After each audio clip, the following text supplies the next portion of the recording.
El restaurante Mirador estaba en su apogeo de miércoles por la noche.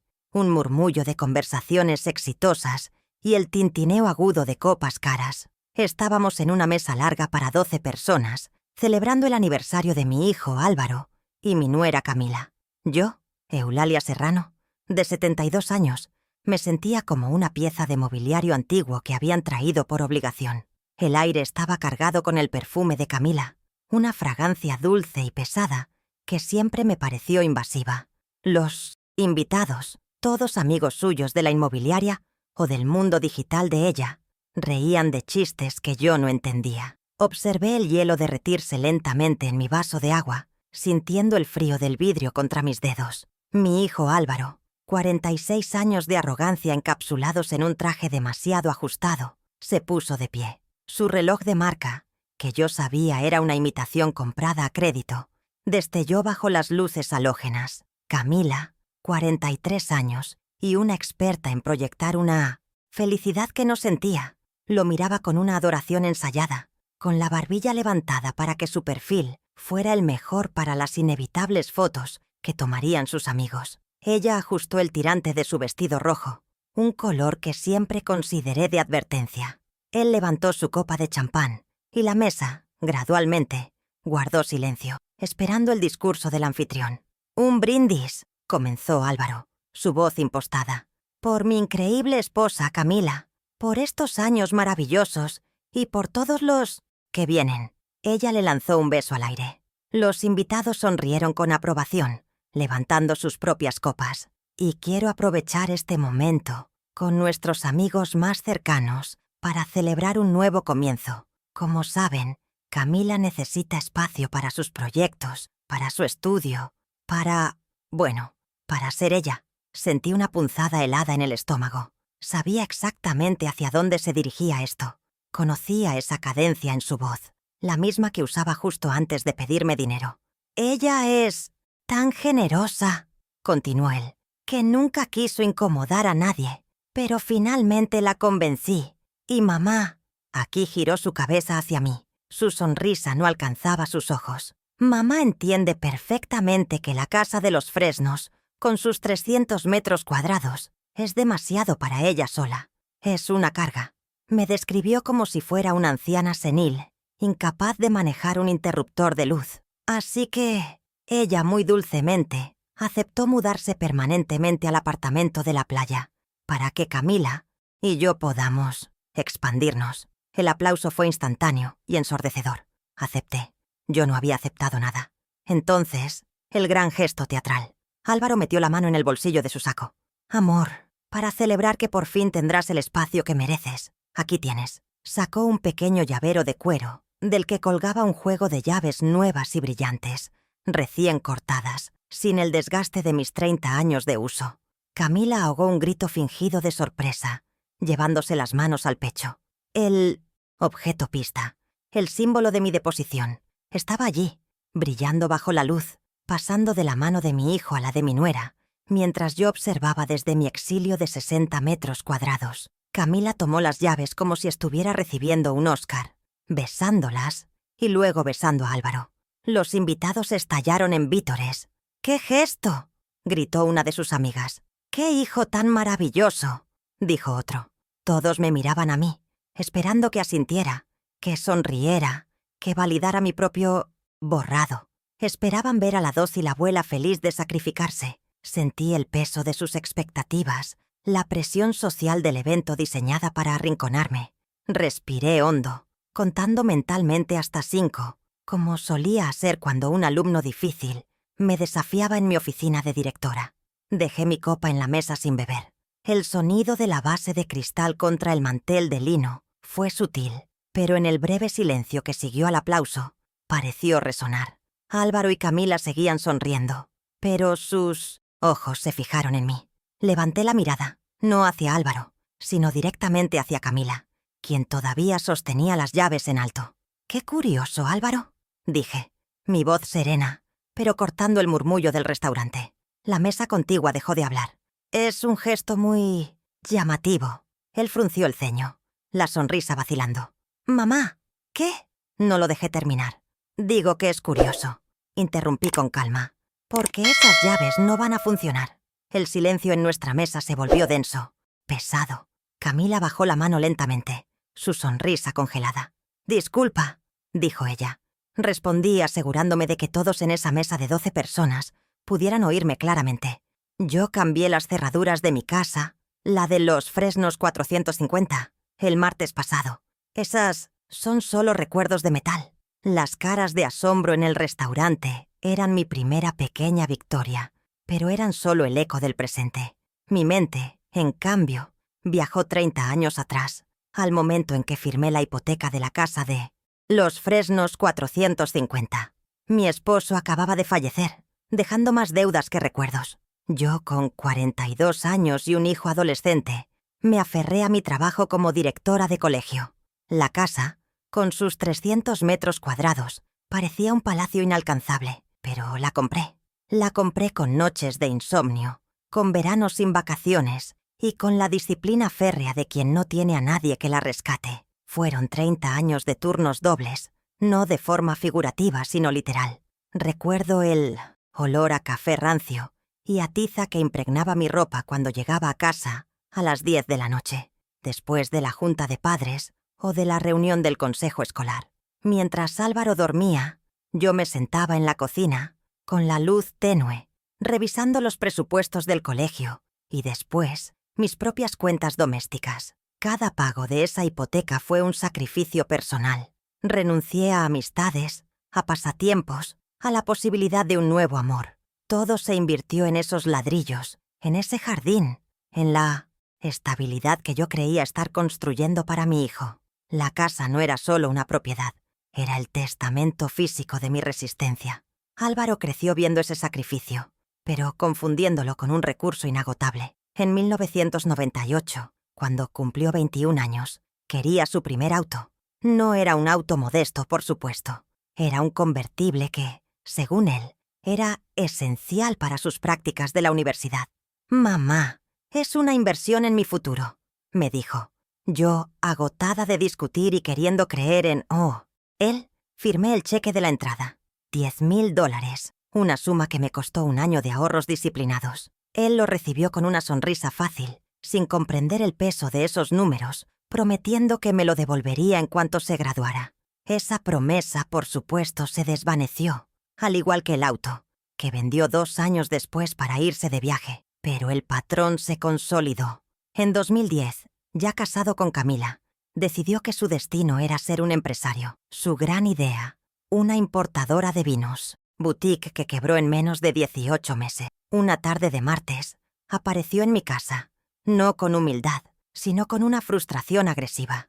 «El banco me está ahogando, mamá. Necesito liquidez».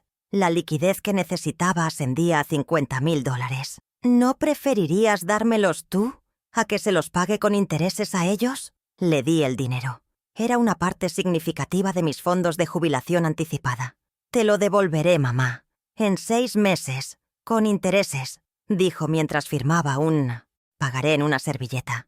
Un gesto que pretendía ser serio, pero que solo subrayaba el insulto. Esos $50,000 se sumaron a los 10,000 del auto y a las innumerables pequeñas ayudas de $1,000 o $2,000 que se habían vuelto una constante mensual. Yo era su red de seguridad financiera y él había decidido cortar la cuerda sin previo aviso, esperando que yo tejiera una nueva.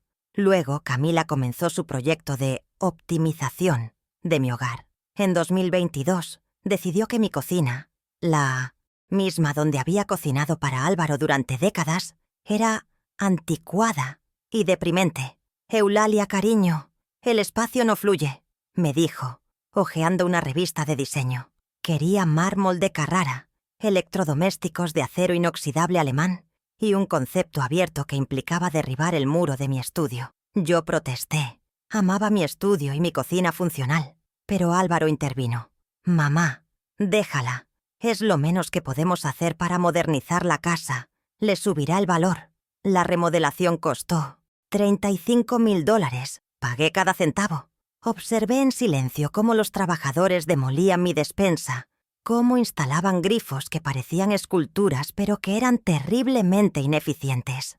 Camila supervisaba la obra con su teléfono en mano, documentando su visión para sus seguidoras, mientras yo me refugiaba en el cuarto de huéspedes. Pagué por la cocina que Camila insistió en tener, la misma cocina que apenas usé en los últimos meses. Pensé mientras miraba mi plato en el Afwestmeciento restaurante. Ellos la usaban ahora para sus cenas elegantes, mientras yo comía comida recalentada en el exilio. El siguiente paso fue el más insidioso. El gaslighting comenzó de forma sutil. «Mamá, ¿dónde dejaste las llaves? Te dije que estaban en la mesa», decía Álvaro, cuando él mismo las había movido. «Mamá, ya te contamos eso ayer. ¿No te acuerdas?», intervenía Camila con una sonrisa compasiva. Empezaron a tratarme como a una niña, como a una mente que se desvanecía. «Estás olvidando cosas. Es peligroso que vivas sola en esta casa tan grande». Todo era una actuación cuidadosamente calibrada para sembrar la duda en mí misma, y lo que era peor, en los demás. Una tarde, hace casi un año, Álvaro trajo papeles. «Mamá, solo por precaución». Se sentó a mi lado. Su voz era suave, la misma voz que usaba cuando era niño y quería un permiso. «Es solo un poder de administración, por si acaso te pasa algo, para que yo pueda pagar tus cuentas, manejar los impuestos de la casa. Es para protegerte». Yo estaba cansada de las insinuaciones sobre mi salud mental, cansada de luchar. Firmé, creyendo que establecía un guardián, sin darme cuenta de que estaba invitando al lobo a mi contabilidad. El golpe final fue mi exilio. Ocurrió hace 8 meses. «Mamá, hay una fuga terrible en las tuberías del baño principal. Es grave, hay que romper las paredes», me anunció Álvaro con urgencia. «Y ya que estamos, vamos a arreglar el sistema eléctrico. Pero no puedes estar aquí. Será caos, polvo, ruido. Es peligroso para ti». La solución que propusieron fue que me mudara temporalmente al apartamento de la playa. Un apartamento de 60 metros cuadrados, húmedo en invierno, que solía alquilar. «Serán solo 60 días, mamá. 2 meses y la casa quedará como nueva». Los 60 días se convirtieron en 3 meses, luego en 5. Cada vez que llamaba, había una nueva complicación. «Descubrimos un problema en los cimientos, mamá. Es un lío, pero lo estoy manejando». La importación de los azulejos de Camila se retrasó. Mentira tras mentira. Mi desaparición, como la llamaban sus amigos, fue un desplazamiento forzado, un exilio silencioso. Llevaba 8 meses confinada en ese pequeño espacio, escuchando el mar, sintiendo la humedad calar mis huesos. Pero cometieron un error fatal. No sabían que ese exilio, esa soledad impuesta, me dio algo que no había tenido en años. Tiempo lejos de su constante manipulación. Tiempo para pensar con claridad. Tiempo para conectarme a Internet y, por primera vez en mucho tiempo, revisar mis cuentas bancarias con la meticulosidad de la directora de colegio que siempre fui. Creyeron que me habían archivado, pero solo me habían dado el espacio y el silencio que necesitaba para encontrar el primer hilo del fraude que estaban tejiendo. Mi exilio no fue mi prisión, se convirtió en mi centro de operaciones. El apartamento de la playa era mi celda de 60 metros cuadrados. La humedad era una constante, un velo pegajoso sobre la piel y un olor a sal y encierro en las sábanas. Durante las primeras semanas de mi exilio, sentí una profunda desesperanza. Pero una directora de colegio sabe que la desesperanza es un lujo inútil. Mi mente, forjada en 40 años de logística, presupuestos y resolución de conflictos, despertó. Empezó con una simple pregunta. Si las tuberías realmente estaban tan dañadas, ¿por qué no había recibido yo, la dueña, una sola notificación del condominio o de la compañía de agua? El silencio de Álvaro sobre los detalles de la reparación era, en sí mismo, una alarma. Fue una mañana gris de martes, con el mar golpeando la costa con una furia monótona, cuando decidí abrir mi vieja computadora portátil. El internet en el apartamento era lento, exasperante, pero mi paciencia se había vuelto infinita. Ingresé al portal de mi banco, algo que Álvaro solía manejar por mí, bajo la excusa de que la tecnología me confundía. Me tomó 20 minutos solo recordar las contraseñas y pasar los protocolos de seguridad. Pero cuando la pantalla finalmente cargó mi estado de cuenta, sentí que el suelo desaparecía bajo mis pies. No eran las facturas de servicios públicos que esperaba ver. Mis ojos se fijaron en un cargo de hace 3 semanas. Boutique Cartier. USA a 4.500. Mi corazón dio un vuelco. Yo no había comprado en Cartier en mi vida. Mi joyería más cara era un reloj que mi difunto esposo me regaló hace 35 años. Sentí el frío del apartamento penetrar mis huesos. Era la pulsera que Camila había lucido en una foto reciente en sus redes sociales. Una que yo asumí que Álvaro le había comprado con su propio dinero de comisiones inmobiliarias. Pero no, la había comprado con el mío, con el dinero de mi jubilación. Seguí desplazándome por la pantalla y la hemorragia era peor de lo que imaginaba. Transferencia, Club de Golf Los Prados, S8000. El pago de la membresía anual de Álvaro y Camila. Restaurante La Cima, US 1200. Viajes de lujo S.A., SEAS 6000. Uno tras otro. Los gastos suntuosos de subida de apariencias. Todos pagados desde mi cuenta corriente, bajo el disfraz de administración. Sumé los desvíos obvios de los últimos 4 meses. La cifra era clara. $25.000 habían sido robados. No manejados. Mi indignación no fue ruidosa. Fue un endurecimiento. Un clic. La amable abuela olvidada se disolvió y la directora Serrano tomó el control. Cerré la computadora portátil. Las olas afuera sonaban ahora como un llamado a la acción. No estaba administrando mis bienes, me dije en voz alta, probando la textura de la verdad. Estaba saqueando. Y si estaba dispuesto a robar $25.000 tan descaradamente, ¿qué más estaba haciendo con el poder que le di? La pregunta me heló más que el viento del mar. Sabía que el poder que firmé era la raíz de todo. Pero, ¿qué decía exactamente? Mi memoria, esa que según ellos estaba fallando, recordaba mi propia vacilación al firmar. Recordaba haberle pedido al notario que especificara las limitaciones, pero necesitaba verlo. Necesitaba el documento físico. Al día siguiente tomé el primer autobús de la mañana hacia la ciudad. Un viaje de 2 horas que me pareció una eternidad. Me sentía vulnerable, expuesta, una anciana en una misión que nadie conocía. Pero la vulnerabilidad se transformó en determinación cuando llegué al centro. Entré en la Notaría 4, el mismo lugar donde había firmado. El aire olía a papel viejo y a cera de pisos. La recepcionista, una joven que mascaba chicle, me miró con indiferencia. Quiero una copia certificada del poder notarial número 405B, del 18 de agosto del año pasado. Soy Eulalia Serrano, la poder Dante. Usé mi voz de directora, esa que no admite réplicas. La joven dejó de mascar chicle. Media hora y $50 después, tenía el documento en mis manos, sellado y certificado. No regresé al apartamento de la playa. Fui a un pequeño café al otro lado de la calle. Con manos temblorosas, abrí el sobre. Leí la jerga legal, densa y confusa, hasta que encontré la cláusula clave, la que yo había insistido en incluir. Mis ojos se detuvieron en ella, y la leí una y otra vez. La cámara de mi mente hizo un zoom fotográfico sobre el texto. Este poder se limita estricta y exclusivamente a actos de administración, tales como pago de servicios, impuestos y mantenimiento. Quedan expresamente excluidos los actos de disposición y gravamen, incluyendo la venta, hipoteca o cualquier forma de enajenación. Un alivio agridulce me inundó. No estaba loca. Yo había puesto ese candado. El documento era claro. Álvaro no tenía derecho legal a vender o hipotecar mi casa. La sangre regresó a mis manos, que comenzaron a calentarse. Guardé el documento en mi bolso como si fuera un arma cargada. Álvaro cree tener un cheque en blanco, susurré, pidiendo un segundo café, esta vez con una firmeza que me sorprendió a mí misma. Pero lo único que tiene es una correa, y una muy corta. Pero, ¿por qué el exilio?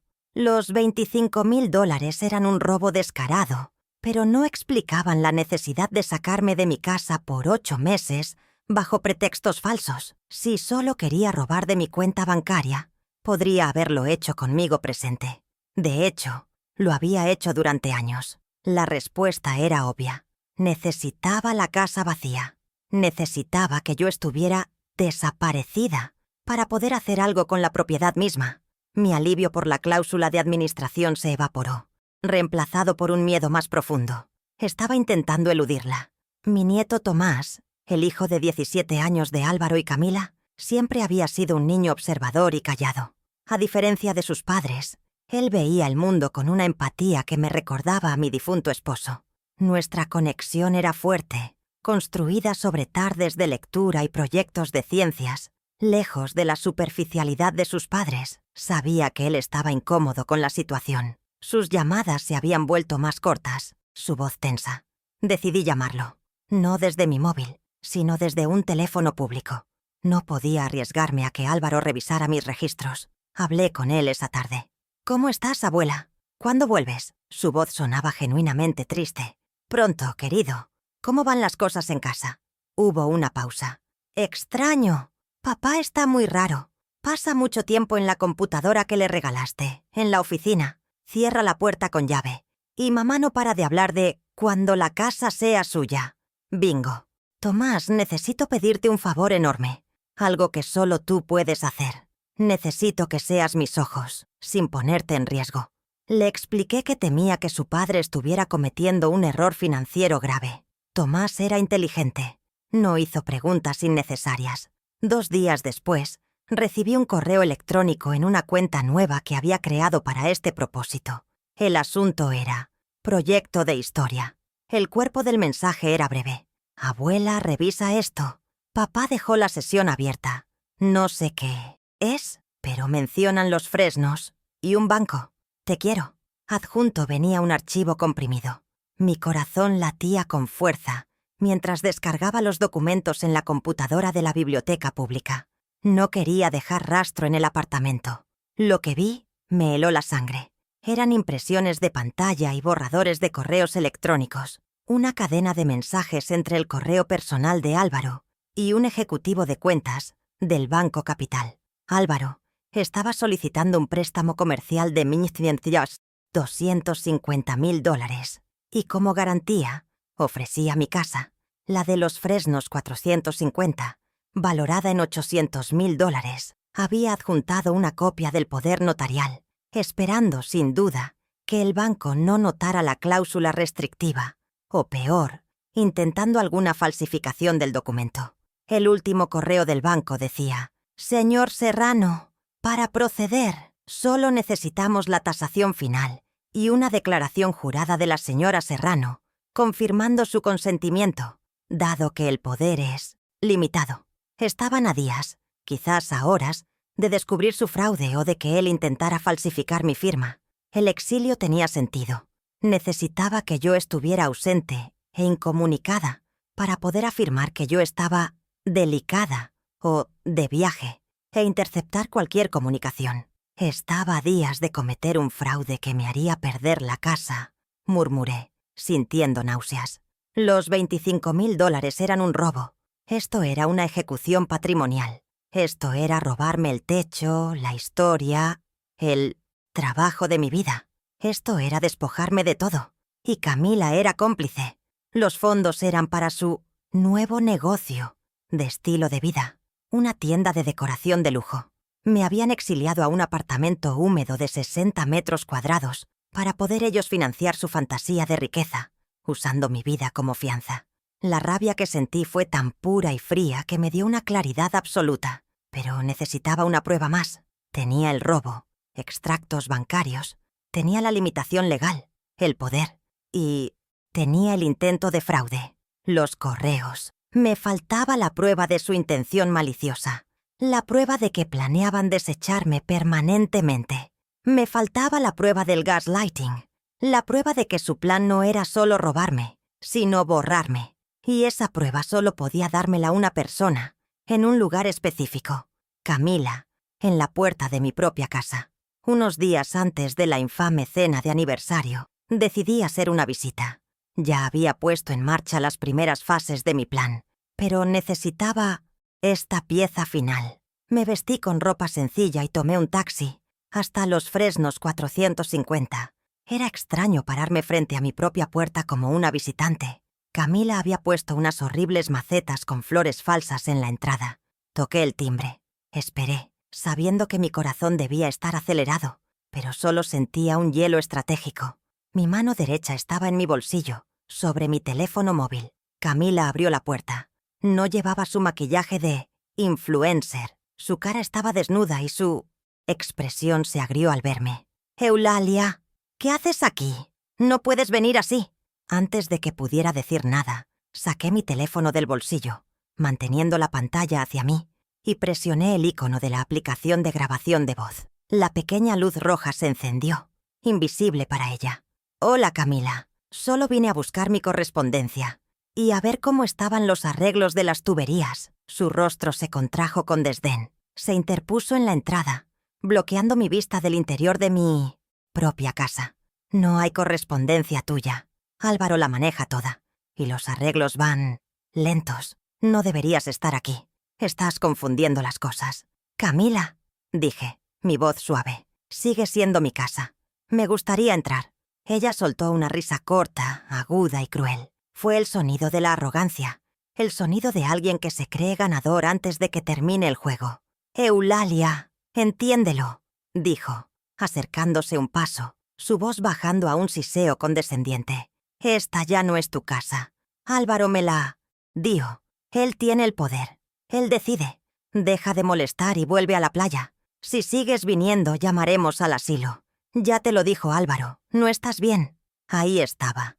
La amenaza directa.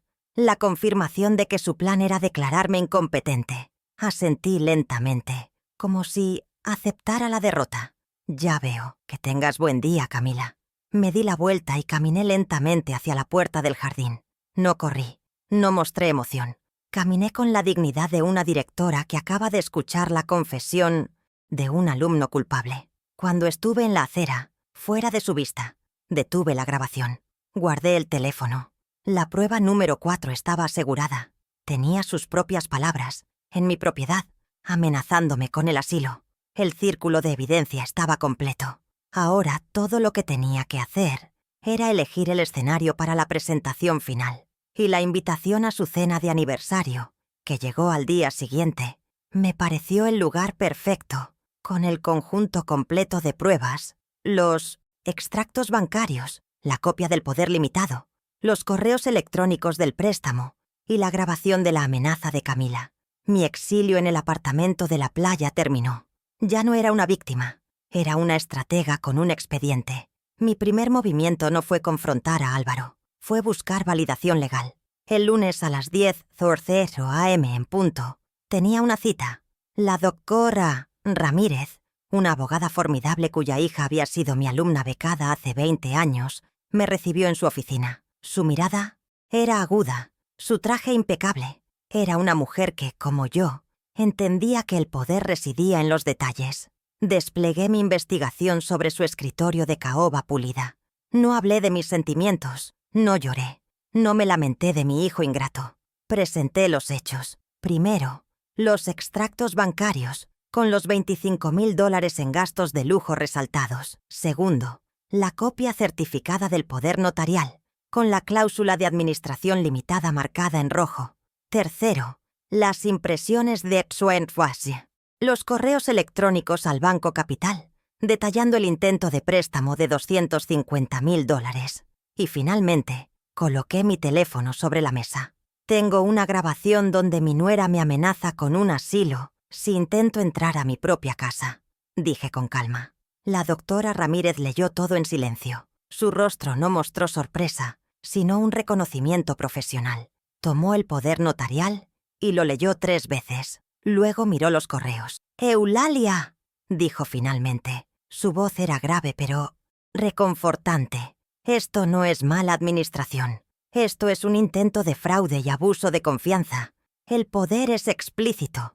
No tiene cómo hipotecar la casa legalmente. Lo que intentaba era un fraude procesal, esperando que el banco no hiciera su debida diligencia». Asentí. «Lo que ha hecho con sus cuentas bancarias», continuó, «es un claro desvío de fondos. Podemos proceder penal y civilmente». «Por ahora», le respondí, «mi prioridad es asegurar mi patrimonio y mi seguridad. Quiero revocar ese poder hoy mismo y quiero bloquear su acceso a mi dinero». Mañana. Y quiero detener ese préstamo. Ahora. La doctora Ramírez sonrió por primera vez. Una sonrisa gélida y eficiente. Me gusta su plan, directora Serrano. Es metódico. Me entregó una tarjeta. Este es mi notario de confianza. Está a 3 cuadras. Vaya ahora. Yo empezaré a redactar la notificación para el Banco Capital. Llámeme en cuanto la revocación esté firmada. Me levanté, sintiendo que mi columna vertebral se enderezaba por primera vez en meses. La validación legal era mi armadura. Caminé las 3 cuadras hasta la notaría 4, la misma donde había firmado el poder original bajo la mirada condescendiente de Álvaro. Esta vez, entré sola, con un propósito claro. El aire seguía oliendo a papel viejo, pero ahora me parecía el olor de la permanencia, de la ley. Vengo a firmar una revocación de poder, le dije a la recepcionista, la misma que me había atendido la semana anterior. Esta vez, su mirada fue de respeto. La doctora Ramírez ya había llamado. En menos de 15 minutos estaba frente al notario, firmando el documento que deshacía mi error. Sostuve la pluma con mano firme. No hubo duda. Cada trazo de mi nombre en el papel se sentía como un ladrillo que volvía a colocar en el muro de mi fortaleza. Era la revocación inmediata del poder de administración de Álvaro Serrano. Pagué la tarifa de urgencia con mi propia tarjeta de débito, una que Álvaro no monitoreaba. Al salir de la notaría a las 4:00 p.m. de ese lunes, con la copia sellada en mi bolso, sentí el primer aliento real de libertad. Había cortado la herramienta legal que él usaba como arma. Mi hijo ya no tenía autoridad legal sobre un solo centavo o un solo ladrillo que me perteneciera. El siguiente paso era el más crítico: el dinero. El martes por la mañana, a las 9:00 a.m. en punto, estaba en la sucursal principal de mi banco. Había solicitado una cita con el gerente general, no con un ejecutivo de plataforma. Me había vestido con uno de mis antiguos trajes de directora, el de lana gris marengo. Llevaba mi bolso de cuero y un portafolio. El gerente, un hombre de unos 50 años, me saludó con una cortesía profesional que pronto se convertiría en nerviosismo. Señora Serrano, ¿en qué podemos ayudarla? Buenos días, respondí sentándome derecha en la silla. Vengo a reestructurar mis finanzas y a reportar un abuso. Coloqué sobre su escritorio la copia sellada de la revocación del poder, junto con mi identificación. Este poder de administración, señalé el nombre de Álvaro, ha sido revocado, y estoy aquí para asegurar que se ejecute inmediatamente en su sistema. El gerente leyó el documento, su expresión cambiando de amabilidad a seria preocupación. Entendido, señora Serrano. Lo ingresaremos al sistema ahora mismo. El señor Serrano ya no tendrá acceso a sus cuentas. Bien, ahora lo segundo. Saqué los extractos bancarios que mostraban los $25.000 desviados. Estos cargos no fueron autorizados por mí. Fueron un abuso del poder que ahora está revocado. Necesito que se inicie una investigación interna. Pero mientras tanto, quiero que todos mis fondos restantes, que ascienden a unos $120.000, sean transferidos inmediatamente a una cuenta nueva, solo a mi nombre, sin talonarios compartidos, sin acceso online para nadie más que para mí. El gerente palideció visiblemente al ver los montos de Cartier y el club de golf. El proceso tomó 45 minutos. Fueron los 45 minutos más tensos de mi vida. Observé al gerente teclear furiosamente, hacer llamadas internas, verificar mi identidad 2 veces más. El banco estaba nervioso. Habían permitido un desvío de fondos bajo su supervisión. Finalmente me entregó los papeles para la nueva cuenta. Firmé. Escuché el sonido de la impresora creando mi nuevo contrato. Sus fondos han sido transferidos, señora Serrano. La cuenta anterior vinculada al señor Serrano ahora tiene un saldo de 0. Excelente, dije con frialdad. Ahora, sobre las tarjetas de crédito. Saqué de mi cartera 2 tarjetas adicionales, una de Álvaro y otra de Camila, ambas vinculadas a mi línea de crédito principal. Estas tarjetas deben ser canceladas inmediatamente. Y la línea de crédito asociada, bloqueada. El gerente asintió, sin hacer preguntas esta vez. Por supuesto. Escuché mientras hacía la llamada al departamento de tarjetas. Sí, cancelar ambas, reportadas como abuso de confianza por parte del titular. La segunda Línea de vida de Álvaro y Camila acababa de ser cortada. Salí del banco a las 9:50 am. El sol de la mañana me pareció más brillante. El aire de la ciudad, más limpio. Había recuperado mi autonomía financiera. Álvaro y Camila aún no lo sabían, pero su fuente de ingresos ilimitada se había secado por completo. Aún seguían operando bajo la ilusión de que yo era su cajero automático personal, mientras yo caminaba hacia una cabina telefónica. No iba a usar mi móvil para esta llamada. Era el momento de ejecutar el tercer movimiento del plan, anular la amenaza más grande. Marqué el número directo de la doctora Ramírez. Doctora, soy Eulalia. La revocación está firmada desde ayer a las 4 p.m. Las cuentas bancarias están aseguradas y los fondos movidos desde las 9:50 am. Pude escuchar la satisfacción en su voz. Perfecto, Eulalia. Estoy impresionada con su eficiencia. Estaba esperando su llamada. Tengo la notificación para el Banco Capital lista, con la revocación fechada ayer. Cualquier intento de continuar con ese préstamo es nulo y fraudulento. Voy a enviarla ahora mismo vía mensajero legal y correo electrónico certificado a su departamento de fraudes. Adviértales sobre el intento de fraude, le indiqué, y sobre la naturaleza limitada del poder que él intentó usar. Oh, lo haré, respondió ella. Voy a adjuntar una copia de la cláusula de administración limitada que él convenientemente omitió resaltar. Les advertiré que cualquier intento de negociar con Álvaro Serrano sobre la propiedad de los Fresnos 450 será considerado complicidad en fraude. A las 11 de la mañana, señora Serrano, ese préstamo de $250,000 estará muerto. No podrán tocar su casa. Colgué el teléfono sintiendo un peso inmenso levantarse de mis hombros. El saqueo de $25,000 era doloroso, pero la pérdida de mi casa de $800,000 habría sido mi destrucción. Había evitado la bala más grande. Álvaro estaba jugando a ser un magnate inmobiliario, pero había subestimado a una directora de colegio que sabía leer contratos. Su intento de gran estafa había sido neutralizado por una simple notificación legal. Ahora estaba desarmado, financieramente estrangulado y legalmente bloqueado. Pero él aún no lo sabía. Era martes, casi mediodía. Mi patrimonio estaba a salvo, pero mi hogar físico seguía siendo vulnerable. Álvaro y Camila tenían llaves. La grabación de Camila amenazándome con el asilo resonaba en mi mente. Tenía que recuperar mi espacio físico. Mi siguiente llamada fue a la compañía de seguridad y cerrajería más prestigiosa de la ciudad, no a un cerrajero barato. Necesito un servicio completo para la casa 450 en Los Fresnos. Cambio de todas las cerraduras exteriores e interiores y la instalación de un nuevo sistema de alarma con cámaras. Hoy mismo.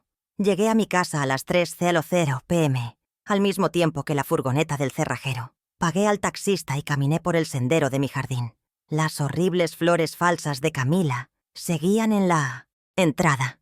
Las arranqué de las macetas y las tiré a la basura mientras el cerrajero comenzaba su trabajo. Fue un gesto pequeño, pero profundamente satisfactorio. Supervisé el trabajo durante 3 horas. Cambiaron la cerradura principal por un sistema digital de alta seguridad, uno que requería un código que solo yo sabría. Cambiaron la cerradura de la puerta trasera y la del garaje. El técnico de seguridad instaló cámaras que cubrían todas las entradas. Con esta aplicación, señora Serrano, usted verá quién está en su puerta desde cualquier parte del mundo. Le agradecí y pagué la factura, que ascendía a $3,000, una inversión que pagué con gusto desde mi nueva cuenta bancaria. A las 6 de la tarde, el técnico se fue. Sostenía en mi mano un solo juego de llaves nuevas y un código maestro. La casa estaba en silencio. Era mía otra vez, completamente mía.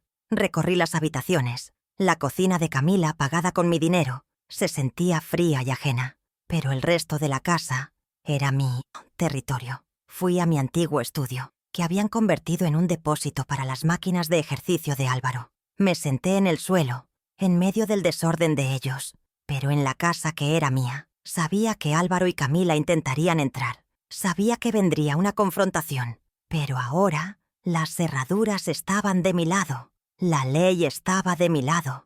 El dinero estaba de mi lado. Pasé la noche en mi propia cama por primera vez en 8 meses. Dormí profundamente, sin el sonido de las olas ni el olor a humedad. Me desperté el miércoles sintiéndome rejuvenecida. Mi plan silencioso se había ejecutado casi a la perfección. La infraestructura de su engaño estaba desmantelada. Solo quedaba un paso: la demolición pública de su reputación. Sabía que la cena de aniversario se acercaba. Esperé. Efectivamente, a mediodía, recibí un mensaje de texto de Álvaro, uno alegre y condescendiente. «Mamá, espero que estés lista para nuestra gran cena esta noche. A las 8 p.m. en el Mirador. Tenemos una sorpresa maravillosa para Camila y queremos que estés allí para vernos celebrar. No llegues tarde». Leí el mensaje mientras tomaba un té en mi jardín. Mi verdadero jardín. La ironía era deliciosa. Él creía que me estaba invitando a mi propia marginación. No sabía que estaba invitando a su propia ejecutora. «Claro, hijo. No me lo perdería por nada del mundo», respondí. La segunda fase de mi plan, la pública, estaba por comenzar. Había una cuenta pendiente que no era financiera, sino moral. El POA Club de Golf Los Prados, el lugar donde $8.000 de mi jubilación se habían esfumado para pagar la membresía de Álvaro y Camila. Decidí que mi regreso a la vida pública, antes de la cena, debía comenzar allí. Llamé a Beatriz, una vieja amiga directora de otro colegio y socia vitalicia del club. «Beatriz, querida, ¿te apetecería almorzar hoy?», invito yo, «pero en tu club». Ella, sin saber mi drama, aceptó encantada. Llegué el miércoles a la 1 de la tarde, vestida con mi traje de lino, beige. El aire del club olía a césped recién cortado, a dinero viejo y a privilegio. Un privilegio que ellos habían comprado con mi esfuerzo. Nos sentamos en la terraza del restaurante, un espacio abierto que miraba al campo de golf. Era el escenario perfecto, una escena pública, tal como lo requerían mis nuevos instintos tácticos. Podía ver el salón principal desde mi asiento, y, como si el destino estuviera de mi lado, la vi. Camila estaba allí, en una mesa grande con otras 3 mujeres, todas vestidas de blanco, riendo con estridencia. Era evidente que ella era la anfitriona de ese almuerzo. Estaba celebrando su estatus, su nueva casa, su vida financiada por mi exilio. Observé cómo levantaba su copa, su pulsera Cartier brillando bajo el sol, la misma pulsera que yo había pagado. Beatriz y yo hablamos de nuestros viejos tiempos, de los nietos, de los libros, pero mis ojos se desviaban hacia la mesa de Camila cada pocos minutos. El almuerzo de ellas terminó. Vi a Camila hacer un gesto grandilocuente al mesero, pidiendo la cuenta. Hablaba y reía, ajena a la tormenta que se avecinaba. El mesero regresó con la pequeña carpeta de cuero. Camila sacó su cartera, una cartera roja y brillante. Sacó la tarjeta de crédito adicional. Mi tarjeta, la que yo había cancelado 30 horas antes, se la entregó al mesero con un gesto displicente, sin siquiera mirarlo, volviendo su atención a sus amigas. El mesero se retiró al terminal de pago. Vi cómo la pasaba por la máquina. 1 vez, 2 veces. Vi cómo fruncía el ceño. Se acercó a otra terminal, pensando que la primera fallaba. La pasó de nuevo. Su rostro, una máscara de profesionalidad, se tensó. Se acercó discretamente a la mesa de Camila. Le susurró algo al oído. La sonrisa de Camila se congeló. Ella le arrebató la tarjeta de la mano. «¿Qué quiere decir con que no pasa? Pásela de nuevo. Debe ser su máquina». Su voz, aunque baja, era aguda, y sus amigas dejaron de hablar. El mesero, visiblemente incómodo, insistió en voz baja. La tarjeta fue rechazada. «Fondos insuficientes» o «tarjeta bloqueada». Para mí, el resultado era el mismo. Camila se puso roja. Sus amigas la miraban, su propia diversión ahora teñida de vergüenza ajena. «Es ridículo», dijo ella, lo suficientemente alto como para que nuestra mesa lo oyera.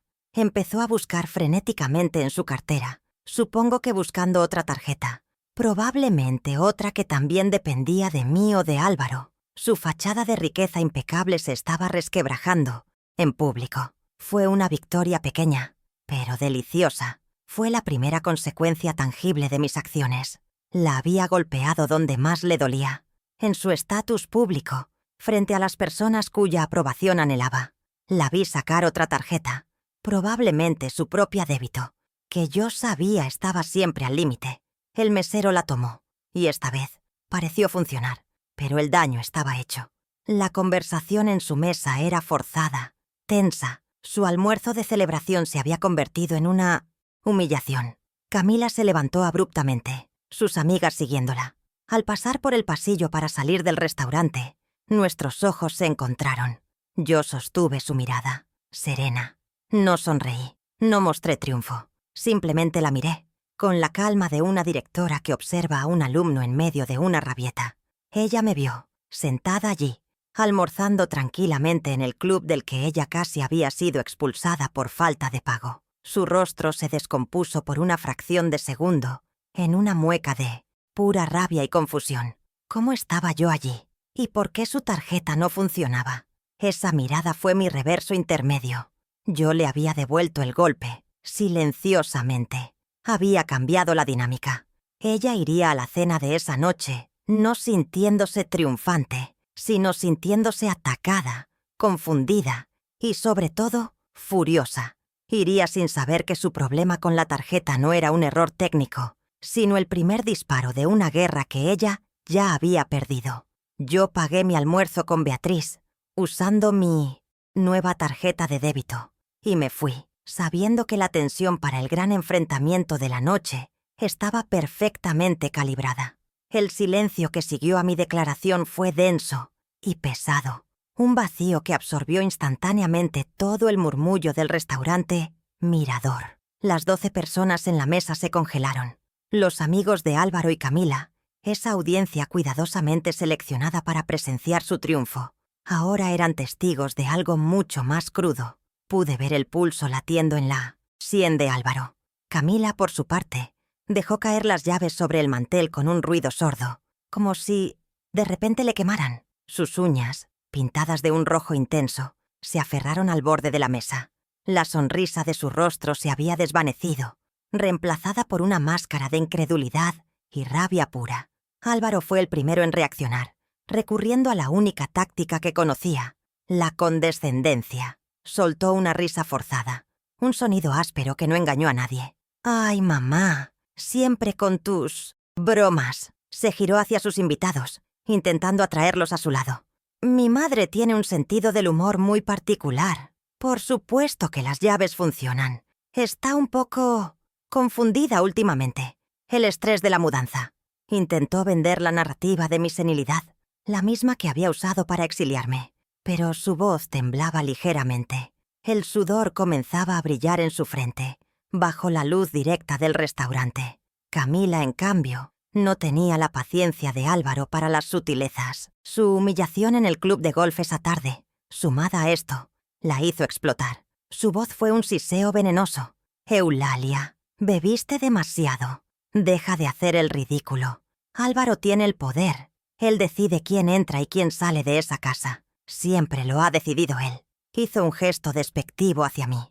«Nos estás avergonzando frente a nuestros amigos. Si vas a seguir con esta rabieta de anciana, mejor te pido un taxi».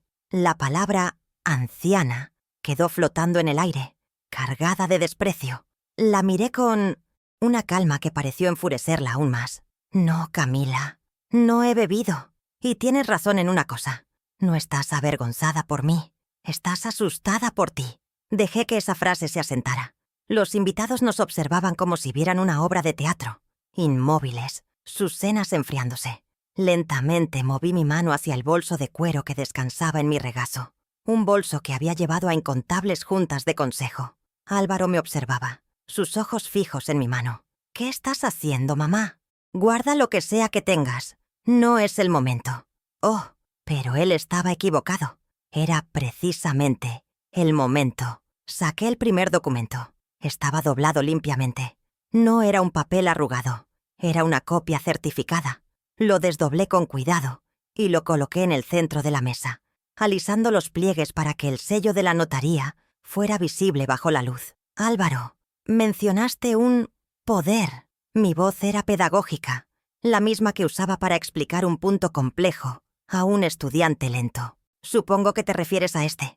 El poder general de administración que te di». Los ojos de todos se fijaron en el papel, pero nadie se atrevió a tocarlo. Era una frontera que acababa de trazar. Pero verás, los poderes, continué, no son permanentes. Pueden ser actualizados. Toqué el papel con mi índice. Esta es la copia del acuse de la revocación de ese poder. Fue firmada y sellada el lunes pasado, a las 4 de la tarde, en la Notaría 4. Les di la hora y la ubicación exactas, anclando mi acción en la realidad irrefutable de la burocracia. A partir de ese momento, legalmente, tu autoridad sobre mis bienes cesó de existir. La cara de Camila era un poema de confusión. Pero las llaves las mandamos a hacer ayer. «Exacto», respondí. «Pagaron por unas llaves inútiles». Álvaro palideció. El color desapareció de su rostro tan rápido que por un momento temí que fuera a desmayarse. No dijo, «Eso es mentira». No dijo, «No puedes hacer eso». Dijo en un susurro ahogado que todos en la mesa oyeron. «No puedes. Yo necesito ese poder». Fue un error fatal. Una confesión pura. No dijo, «Lo necesito para cuidarte». Dijo, «Lo necesito». Reveló su desesperación, su dependencia de mi dinero para sostener la farsa que era su vida. La máscara del hijo abnegado se disolvió, revelando al adicto financiero que había debajo. Me incliné ligeramente hacia él, mi voz aún serena, pero cortante. «Lo sé, Álvaro. Sé exactamente para qué lo necesitabas». Hice una pausa, dejando que sus amigos procesaran la implicación de sus palabras. ¿Por qué un hijo necesitaría controlar la riqueza de su madre? La respuesta flotaba sobre la mesa. Lentamente volví a meter la mano en mi bolso. Camila me miraba con odio puro. «Ya basta, Eulalia. Estás arruinando nuestra noche». «Nuestra noche», respondí. «Apenas comienza. Creíste que el poder era la primera prueba. No, era solo la notificación». Entonces saqué el segundo fajo de papeles. Eran los extractos bancarios. No una sola hoja, sino 6 meses de transacciones, engrapados. Los solté sobre la mesa, y las hojas se esparcieron como un abanico de vergüenza. «Lo necesitabas para esto, ¿verdad?» Mi dedo aterrizó en el primer cargo resaltado. $4.500 en la boutique Cartier, el 15 de octubre. Miré la muñeca de Camila, donde brillaba la pulsera. Ella instintivamente cubrió su muñeca con la otra mano. Los invitados siguieron mi mirada. $8.000, continué, mi dedo moviéndose a la siguiente página. Para la membresía del Club de Golf Los Prados, el 2 de noviembre. La pareja a la derecha de Álvaro, que yo sabía eran socios de ese club, abrieron los ojos con asombro. «Yo no juego al golf, Álvaro. Y tú no has tenido un ingreso estable en 3 años». El murmullo entre los invitados comenzó. Un zumbido bajo de desaprobación. Estaban viendo la fuente del estilo de vida que tanto envidiaban. «Y mi favorito personal», dije, llegando a la tercera página. $6.000 en viajes de Lujo S.A. para ese viaje a Cancún del que volvieron la semana pasada, sin mencionar los $1.200 en restaurantes como este. Levanté la mirada de los papeles y lo miré fijamente. ¿Así administrabas mis ahorros? ¿Así pagabas los impuestos y las reparaciones de la casa?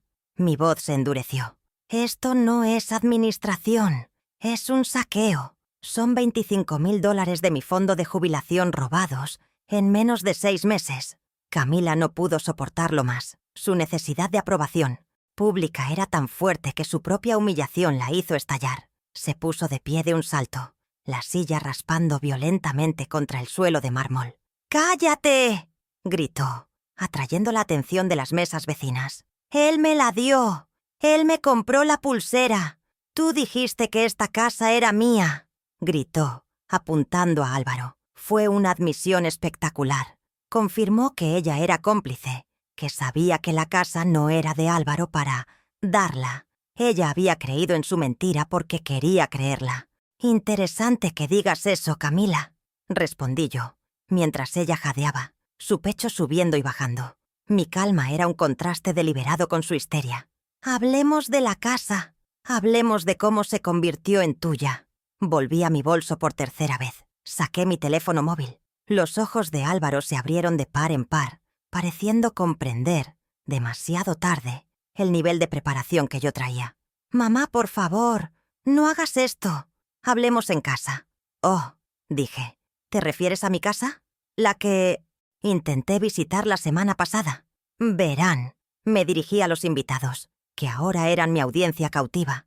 Yo quería ver el progreso de las famosas reparaciones de tuberías que me han mantenido exiliada por 8 meses. Pero Camila me recibió en la puerta.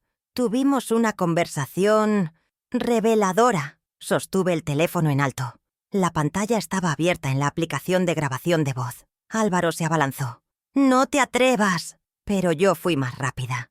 Presioné el botón de play. El restaurante quedó tan silencioso que se podía oír el zumbido de la cava de vinos. Primero se escuchó mi voz, tranquila, grabada.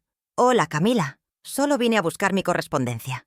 Luego la voz de Camila, nítida, cruel y llena de desdén. «Entiéndelo. Esta ya no es tu casa. Álvaro me la dio. Deja de molestar y vuelve a la playa. Si sigues viniendo, llamaremos al asilo. Llamaremos al asilo». Repetí esa última frase, subiendo el volumen. La amenaza resonó en el aire elegante del restaurante. Una mujer que escribía sobre bienestar y vida positiva, amenazando a su suegra con encerrarla. El jadeo colectivo de los invitados fue mi validación. Varios de ellos miraron a Camila con genuino horror. Su reputación, su moneda de cambio social, se estaba incinerando ante sus ojos. Álvaro se desplomó en su silla, cubriéndose la cara con las manos. No por la amenaza al asilo, me di cuenta, sino por la estupidez de Camila al ser grabada. Ella, por su parte, estaba lívida, temblando, de pies a cabeza, atrapada entre la negación y la furia. «Tú me grabaste», siseó. «En mi propiedad, Camila», respondí. «Donde me estabas amenazando. Es perfectamente legal». Apagué la grabación. Guardé el teléfono. «El asilo», dije mirando a los invitados. ¿Ese era el plan? ¿Declararme incompetente para que la administración de los $25.000 fuera solo el comienzo? ¿Para que el robo fuera completo? Álvaro levantó la cabeza. «Mamá, eso no es verdad. Camila estaba estresada. Ella no lo decía en serio». «¿No lo decía en serio?», pregunté preparando mi golpe final. «Entonces, supongo que esto tampoco es en serio». Saqué el último fajo de papeles de mi bolso. Los correos electrónicos. Porque robarme $25.000 y amenazarme con un asilo aparentemente no era suficiente. Puse los papeles sobre la mesa, encima de los extractos bancarios. El plan era mucho más grande. ¿No es así? Necesitaban que yo estuviera desaparecida y desacreditada por una razón. Los invitados se inclinaban para ver, aunque no podían leer nada desde sus asientos. El drama era palpable. «Intentaron hipotecar mi casa», anuncié al silencio. «Mi casa, valorada en $800.000. Estaban solicitando un préstamo de $250.000. Los números golpearon el aire. $250.000 para el nuevo negocio de Camila, usando mi casa como garantía». Álvaro se levantó de un salto, esta vez con pánico real. Intentó agarrar los papeles de la mesa. «Mamá, basta. Estás mintiendo». Retiré los papeles antes de que pudiera tocarlos. «No estoy mintiendo». Mi voz se elevó por primera vez, no en ira, sino en autoridad. «Esta es una copia de tu correo electrónico al Banco Capital, enviado el 14 de noviembre. Aquí está, adjuntando una copia del poder notarial, esperando que no leyeran la letra pequeña que yo insistí en incluir». Lo miré directamente. «Pero adivina qué, Álvaro, leíste mal el contrato, y el banco ya fue notificado formalmente esta mañana sobre el intento de fraude». El colapso fue total. Era la consecuencia financiera, patrimonial y reputacional, todo en un solo momento. Álvaro, dándose cuenta de que estaba acorralado legalmente, tiró su servilleta. «¡Nos vamos!», hizo una seña desesperada al mesero, buscando escapar. «La cuenta. Ahora». Camila estaba inmóvil, sus ojos vacíos. El mesero, que claramente había estado observando todo, se acercó con una mezcla de lástima y nerviosismo. «Señor Serrano», comenzó, y Álvaro le lanzó una tarjeta de crédito. «Solo cóbrela». El mesero regresó un minuto después. «Señor, lo siento. Todas sus tarjetas fueron rechazadas». Esa fue la primera consecuencia inmediata. Las tarjetas que yo había cancelado el martes. El dinero se había acabado. Álvaro buscó frenéticamente en su billetera, pero sabía que todo dependía de mí. La segunda consecuencia estaba en la mano de Camila. Las llaves inútiles sobre la mesa, símbolo de la casa que nunca tendrían. Y la tercera consecuencia, la más devastadora para ellos, estaba a su alrededor. Sus amigos, su audiencia. Ahora los miraban con una mezcla de desprecio y lástima. Habían perdido su dinero, su casa y su estatus en una sola noche.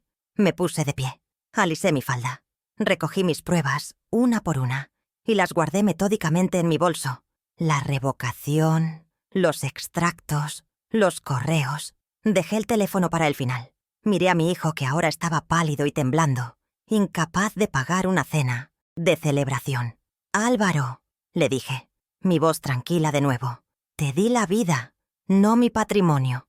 No esperé respuesta. Me di la vuelta y caminé hacia la salida del restaurante. No corrí. Caminé con la cabeza en alto, sintiendo las miradas de todo el restaurante sobre mí. Una directora que acababa de concluir la junta más difícil de su vida. Mi regreso a los Fresnos 450 no fue una celebración ruidosa. Fue una reclamación silenciosa. El silencio de la casa me recibió como un viejo amigo. Lo primero que hice fue abrir todas las ventanas, dejando que el aire de la noche circulara, purgando los últimos 8 meses de ocupación y el perfume pesado de Camila.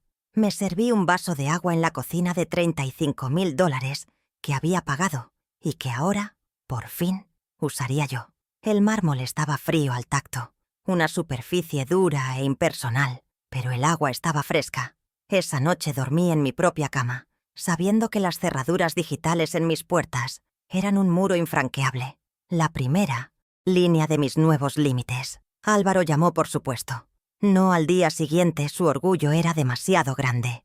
Pero 3 días después, el viernes, cuando la realidad de sus cuentas bancarias en cero y sus tarjetas canceladas se volvió insostenible, su voz en el teléfono no era la del hombre arrogante del restaurante. Era la voz quebrada del niño que solía ser. Una manipulación auditiva que ya no me afectaba.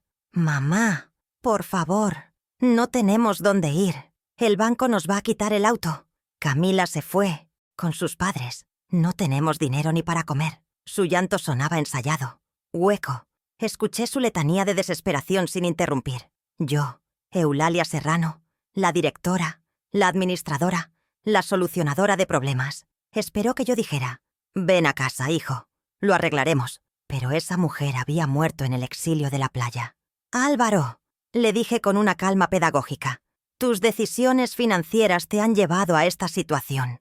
No puedes volver a casa, porque esta ya no es tuya para compartir. Es mía». Le informé que la casa de la playa, la de 60 metros cuadrados, sería puesta en venta inmediatamente para reponer una fracción de los fondos que había robado. «Sin embargo», continué, «no voy a dejar que duermas en la calle. No porque lo merezcas, sino porque yo no soy como tú». Le ofrecí una solución, no un rescate. Le pagaría directamente al arrendador el alquiler de un apartamento modesto, de 2 habitaciones, en un barrio obrero, por un máximo de 6 meses. $600 al mes, ni un centavo más. Y te enviaré una tarjeta de supermercado con $200 el primer día de cada mes. Pude oír su respiración entrecortada, probablemente calculando lo poco que era. Era una oferta, no una negociación.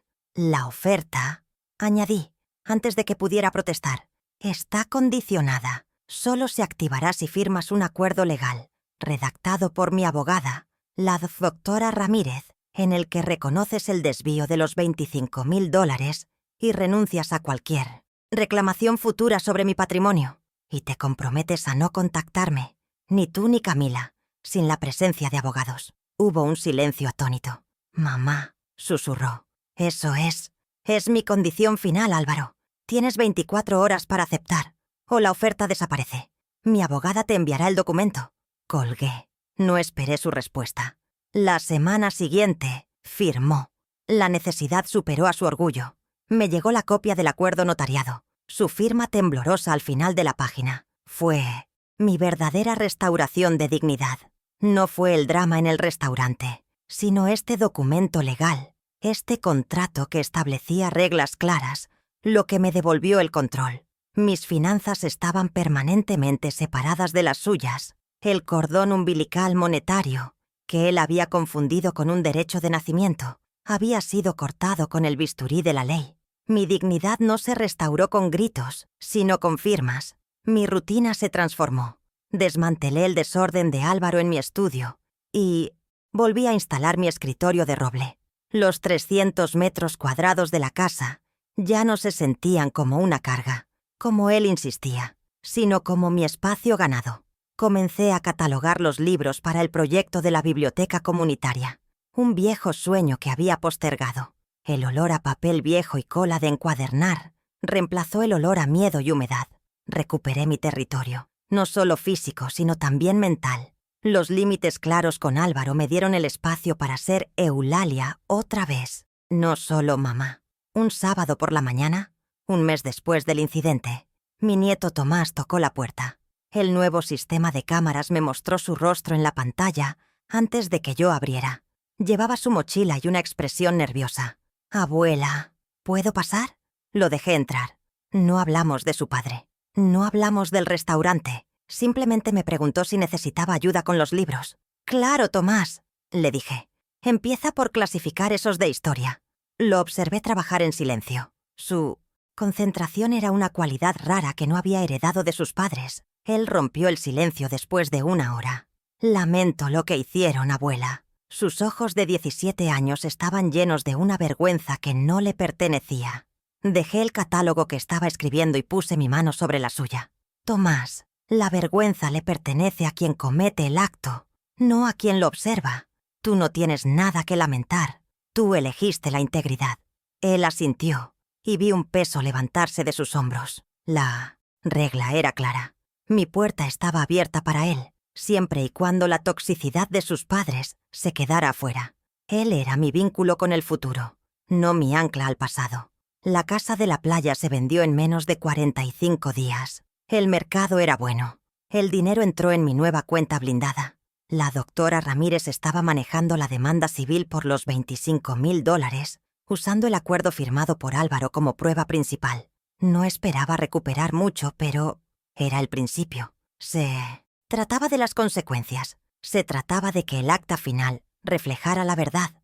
La justicia, como la administración de un colegio, requiere papeleo, paciencia y una absoluta falta de sentimentalismo en la aplicación del reglamento. Estoy en mi estudio, ahora mismo. La luz de la tarde entra por la ventana, iluminando las motas de polvo que bailan sobre las pilas de libros. Tomás vendrá más tarde a ayudarme con la base de datos de la biblioteca. Álvaro está cumpliendo el tercer mes de su alquiler pagado. Camila, según oí, está intentando relanzar su marca de influencer desde la habitación de invitados de sus padres. Una tarea difícil sin fondos para pulseras Cartier. Mi vida es tranquila, ordenada y, sobre todo, mía. Los nuevos límites son más fuertes que el concreto. Me tomaron por ausente durante 8 meses. Creyeron que mi silencio era debilidad, que mi exilio era una rendición. Pero solo estaba trabajando, recopilando datos, preparando mi auditoría final. Descubrieron, demasiado tarde, que el verdadero poder no es gritar en un restaurante o mostrar un reloj falso. El verdadero poder es asegurarse de que todas las firmas estén en el lugar correcto. Creyeron que me habían borrado, pero yo era la directora y solo estaba en la calma antes de firmar el acta final de su expulsión.